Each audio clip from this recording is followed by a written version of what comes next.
Todo desde el aire. Nuestro viaje comienza en la ciudad fortificada de Nez-Brissac, diseñada por el ingeniero militar más famoso de su época, conocido como Vauban. A orillas del Rin se encuentra Estrasburgo, una de las ciudades con más historia de Francia y sede del Parlamento Europeo. Volando hacia el oeste, llegamos a Reims, con su magnífica catedral del siglo XI, donde han sido coronados 31 reyes franceses. El norte de Francia fue el escenario de gran parte de los horrores de la Primera Guerra Mundial, y el Memorial Thiepval recuerda a miles de soldados sin tumba conocida. Al oeste de París está Giverny, hogar del pintor impresionista Claude Monet, donde está el jardín que amó y pintó durante más de 25 años. Nuestro viaje termina en París, la capital de Francia, conocida mundialmente como la ciudad del amor, por donde pasan 40 millones de visitantes al año. Frente a nosotros está la ciudad de Nez-Brissac, en la región de Alsacia, cerca del río Rin. La Brissac original, en el lado este del río, fue destruida a finales del siglo XVII, por lo que la nueva ciudad se construyó en la otra ribera. La nueva Brissac fue fortificada y diseñada por uno de los mejores ingenieros militares de la época, el francés Sébastien Lepreste de Vauban, más conocido como Vauban. Sus fortificaciones hicieron que atacar la ciudad fuera muy difícil, debido a la cantidad de posiciones de tiro que situó en todos los bastiones y murallas. En Brissac, Vauban haría su último trabajo, pero sus diseños militares influirían en futuras fortificaciones de toda Europa hasta bien entrado el siglo XIX, así como en el continente americano y en otros rincones del lejano oriente. Hoy, Nez-Brissac es Patrimonio de la Humanidad por la UNESCO, junto con otros 11 fuertes diseñados por Vauban. En una estribación de la cordillera de los Vosgos, con vistas a la llanura del Alto Rin, se encuentra el espectacular castillo de Haut-Königsbourg. Hubo varias fortificaciones en este lugar, hasta que en 1633, durante la Guerra de los 30 años, el castillo fue destruido casi del todo. Las ruinas quedaron en el abandono 200 años, hasta que el asunto llegó a oídos del Kaiser Guillermo II a finales del siglo XIX, cuando la región de Alsacia se reincorporó a Alemania tras la Guerra Franco-Prusiana de 1870. El Kaiser pasó 10 años restaurando el castillo y devolviéndole el aspecto que tenía a finales del siglo XVII. Se ha debatido mucho sobre el efecto de dicha restauración, ya que su imagen resulta demasiado romántica. Después de la Primera Guerra Mundial, los franceses recuperaron Alsacia junto con el castillo y llevan manos francesas desde entonces. Durante muchos años, el castillo fue un lugar mal visto, debido a sus vínculos con el emperador alemán, pero hoy es un importante destino turístico en la región.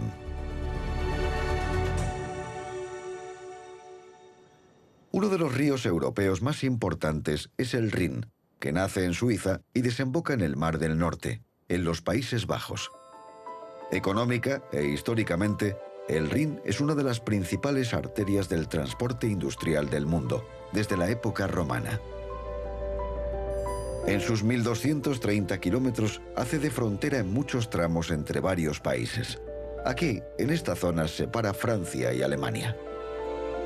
Desde la segunda mitad del siglo XIX, el volumen de bienes que se transportan por el río ha aumentado considerablemente.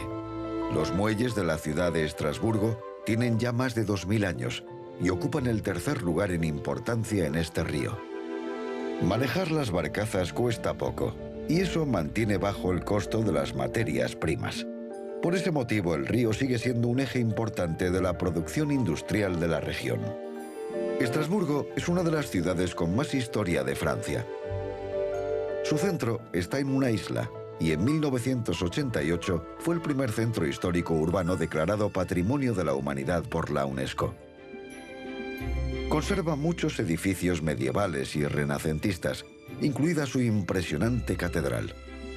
Comenzó a construirse en el siglo XII y se acabó 2 siglos después. Con sus 142 metros, fue el edificio más alto del mundo hasta 1874, cuando lo superó la torre de una iglesia de Hamburgo. Como consecuencia de varias guerras a lo largo de los siglos, la ciudad ha vivido bajo control francés y alemán. Esta mezcla cultural ha creado una ciudad única, llena de historia. Un lugar interesante que visitar. Tras la Segunda Guerra Mundial, Estrasburgo fue elegida una de las capitales de lo que hoy es la Unión Europea, y es la sede oficial del Parlamento Europeo.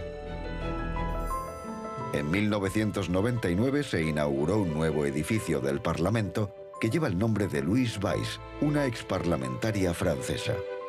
Su edificio más destacado es esta torre de 60 metros, intencionadamente inacabado, para simbolizar que el crecimiento de la Unión Europea no ha terminado.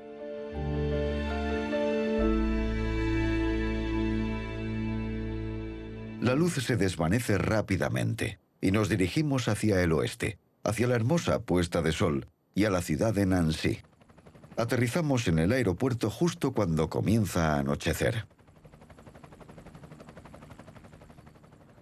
Por la mañana nos dirigimos al oeste, a Reims, y divisamos su magnífica catedral.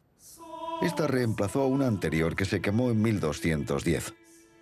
La nueva catedral tardó más de 80 años en acabarse, y siglos después todavía se seguía trabajando en capillas aledañas y en la decoración. Es un ejemplo de gótico clásico que incorporó nuevas técnicas como la tracería en ventanas y vanos. Desde el siglo XI, la Catedral de Reims, la antigua y la nueva, ha visto la coronación de 31 reyes franceses, hasta Carlos X en 1825. En 1914, al comienzo de la Primera Guerra Mundial, el ejército alemán bombardeó deliberadamente la catedral para desmoralizar a los franceses. Las bombas provocaron un incendio derritiendo el plomo del techo, que se derramó por las gárgolas. Después de la guerra, se tardaron 20 años en restaurar y reparar los daños. En 1991, la catedral y los edificios circundantes fueron declarados Patrimonio de la Humanidad por la UNESCO. Muchas personas asocian Reims con el champán, ya que está rodeada de viñedos. De hecho, las uvas se han cultivado en Mallí desde el siglo XIII. Pero no fue hasta el siglo XVI cuando se fabricó una botella capaz de resistir la presión interna durante la fermentación. Aún así, las botellas seguirían explotando hasta mediados del siglo XIX, cuando se inventó el método de la jaula de alambre o morrión para que no saltara el corcho. Solo el vino espumoso elaborado en la región, con estas variedades de uva y estos métodos tradicionales, puede llamarse champán. El vino espumoso elaborado fuera de esta región debe llamarse de método champenois, pero no puede llamarse champán. Hay 3 factores que afectan el precio de este champán. El primero es la cantidad limitada de uvas que produce la región. El segundo es el prestigio que el champán tiene en todo el mundo. Y el tercero, el alto costo del proceso de producción. Según datos recientes, cada año se producen casi 250 millones de botellas de champán. Cerca se encuentra la colina de Vif y el molino de viento de Versenay, construido en 1818 y ahora propiedad de la bodega Mom, donde se celebran distintos eventos. Desde la colina hay vistas panorámicas de los viñedos de Versenay, que producen uvas para Boulanger, Moet Chandon, Mumm, Roederer y Tétanier. El río Mosa recorre casi 1000 kilómetros, se ensancha en Francia y desemboca en el delta del Rin, en el Mar del Norte. Aquí, en el norte de Francia, cerca de la frontera belga, forma meandros a través de los bosques de las Ardenas. En Monthermé casi hace del pueblo una isla. Toda esta zona, con sus puentes sobre el río Mosa, ha sido el campo de batalla de las potencias europeas durante siglos. En 1940 se libraron aquí 2 grandes batallas en la Segunda Guerra Mundial. La Batalla de Francia, al comienzo de la guerra, y la Batalla de las Ardenas, al final. Como resultado, Monthermé, junto con otras ciudades de la orilla del río, sufrió graves daños, ya que los alemanes entraron en Francia por el río Mosa. Hoy, afortunadamente, Monthermé vuelve a ser un lugar tranquilo en una ubicación espectacular. 15 kilómetros al oeste se halla la pequeña ciudad fortificada de Rocroi. Lo mismo que Nez-Brissac, es obra en gran parte del ingeniero militar Vauban, que mejoró las fortificaciones originales de mediados del siglo XVI. Rocroi es importante históricamente por dos motivos. Primero, porque ha mantenido su trazado original, con sus fortificaciones completas y, en particular, sus 10 calles en forma de estrella, que permitían a los soldados acceder rápidamente a sus posiciones en caso de ataque. El segundo motivo fue la importancia de la batalla de Rocroi en 1643, durante la Guerra de los 30 años entre Francia y España, que en ese momento gobernaba los Países Bajos. Los españoles habían asediado Rocroi, pero el ejército francés acudió en su ayuda, derrotando a los tercios españoles y poniendo fin al dominio militar de España en Europa. A lo largo de los siglos, el norte de Francia ha sufrido muchas batallas devastadoras, pero ninguna como la masacre de la Primera Guerra Mundial. En Beaumont-Hamel, toda esta zona, incluidas las trincheras, es hoy un monumento en homenaje a un regimiento canadiense que a las 7:30 de la mañana del 1 de julio de 1916 cruzó esta tierra de nadie al inicio de la batalla del Somme. Eran 800 hombres, solo regresaron 68. Más de 3 millones de soldados murieron en el frente occidental, y estos cementerios, grandes o pequeños, permanecen como recordatorios de aquella carnicería.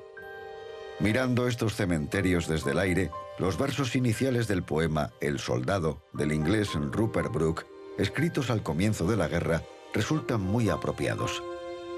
Si yo muero, pensad esto solo de mí, que allí donde me entierren habrá un rincón de tierra extraña, que será para siempre Inglaterra. Cada cementerio, ya sea para amigos o enemigos, le recuerda al visitante los horrores de la guerra y la valentía de los soldados que llevaron a cabo su último sacrificio. Quizá el recordatorio más conmovedor de la batalla del Somme sea el memorial Thiepval, dedicado a más de 70.000 soldados británicos y sudafricanos sin tumba conocida. El monumento fue diseñado por Sir Edwin Lutyens y erigido en 1932. Tiene los nombres de todos estos soldados tallados en las paredes interiores de los arcos. Unos versos de un poema escrito en 1914 por Lawrence Binion, llamado A los caídos, es utilizado como emotiva oración en recuerdo de los muertos en combate durante la Primera Guerra Mundial. No envejecerán como nosotros, los que quedamos. No les pesará la edad, ni les condenarán los años. Al ponerse el sol y por la mañana, nos acordaremos de ellos. Frente a nosotros hay un castillo rejuvenecido, el enorme e impresionante castillo de Pierrefonds. Fue reconstruido desde las ruinas en la década de 1860, ya que iba a ser el palacio imperial de Napoleón III. El castillo original fue construido en el siglo XIV y en el siglo XVII iba a ser demolido, pero el costo era tan grande que se dejó como una ruina inutilizable. Permaneció en ese estado hasta mediados del siglo XIX, cuando el futuro Napoleón III visitó las ruinas y las compró de inmediato, dedicándose a devolverle el aspecto que tenía en la Edad Media. Para cuando Napoleón III fue forzado a exiliarse, con el colapso del Segundo Imperio, el dinero se había agotado sin poder adecuar el interior, aunque el exterior estaba casi terminado. Hoy, este castillo de cuento de hadas, con sus torres, torretas y almenas, que parece una locura magnífica, está abierto al público. También se usa como set de rodaje.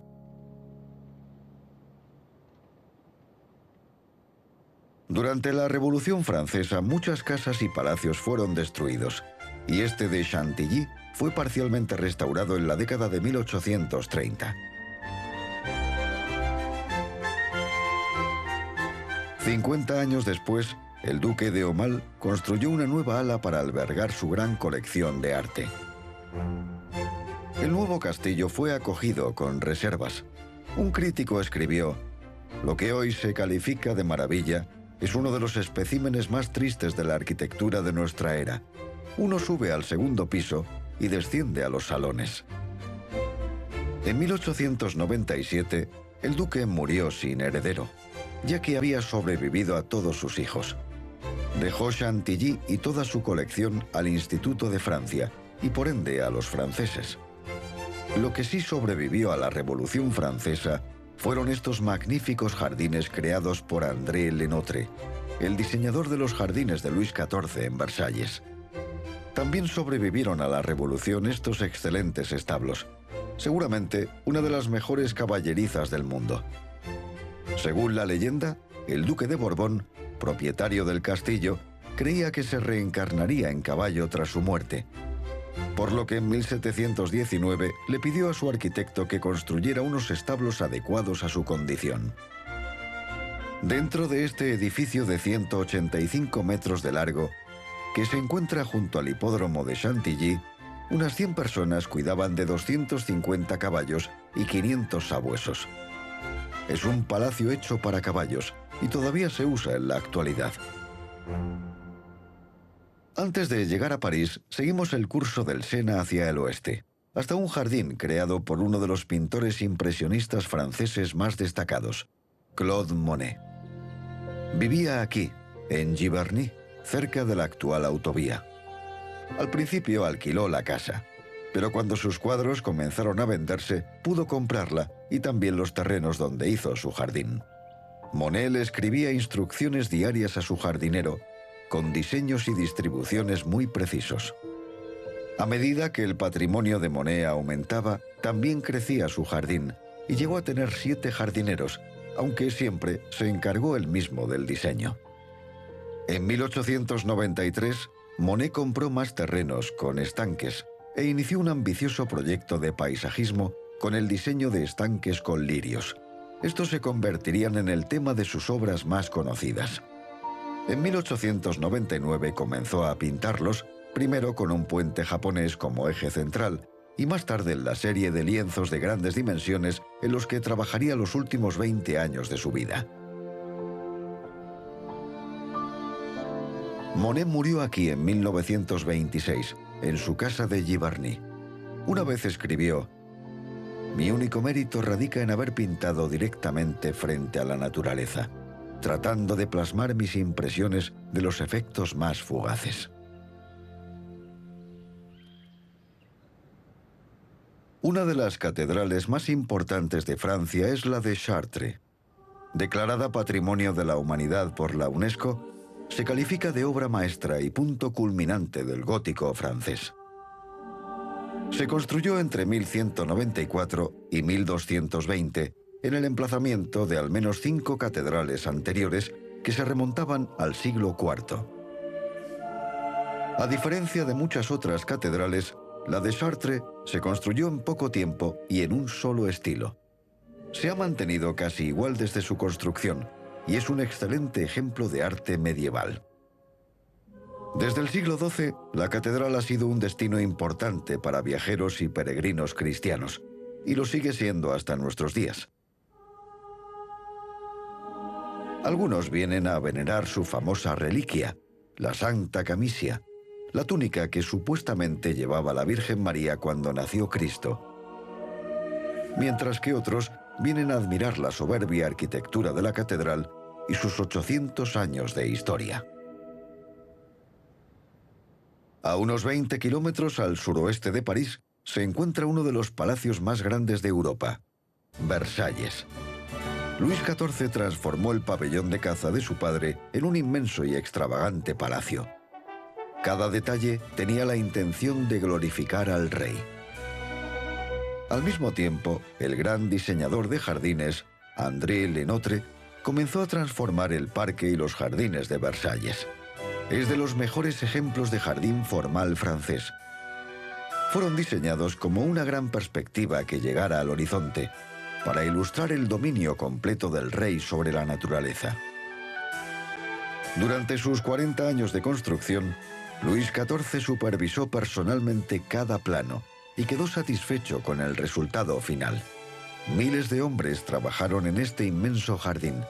Se movieron grandes cantidades de tierra para nivelar el terreno, crear parterres y excavar los canales y las fuentes. Versalles fue el modelo de palacio ideal para toda Europa y otros países del mundo durante más de un siglo. En 1979 fue declarado Patrimonio de la Humanidad por la UNESCO. Desde Versalles se puede ver nuestro destino final, París. La ciudad tiene el espacio aéreo estrictamente controlado. Solo se permite el tráfico aéreo por el Boulevard Periférico, su circunvalación exterior.